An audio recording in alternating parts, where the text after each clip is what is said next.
দোস্ত, আপুনি ৰাতি কবৰস্থানত যাব ভয় কৰে কিয়? তাত মুৰ্দা দফন হৈ আছে।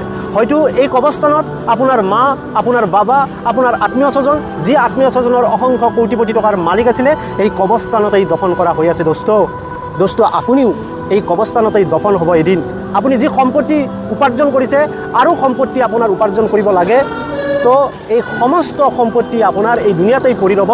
আপোনাৰ লগত আহিব মাত্ৰ আপুনি যিখিনি আল্লাহে দিয়া নিৰ্দেশনা অনুযায়ী আপুনি আমল কৰিছিলে, সেই আমলখিনিয়ে আপোনাৰ কাৰণে এই কবৰত সাৰথি হ'ব।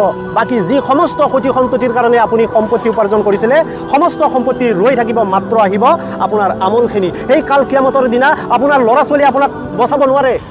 আপুনি যি ল'ৰা ছোৱালীৰ কাৰণে আজি সম্পত্তি উপাৰ্জন কৰি থৈ দিছে, আপুনি সম্পত্তি উপাৰ্জন কৰক। যিখিনি নহ'লে নহয়, এই দুনিয়া খন্তেকীয়, ক্ষণস্থায়ী, শেষ হৈ যাব। কিন্তু কাল কিয়ামতৰ দিনা সেই যি জিন্দগী অনাদি অনন্তকালৰ কাৰণে সেই জিন্দগীটো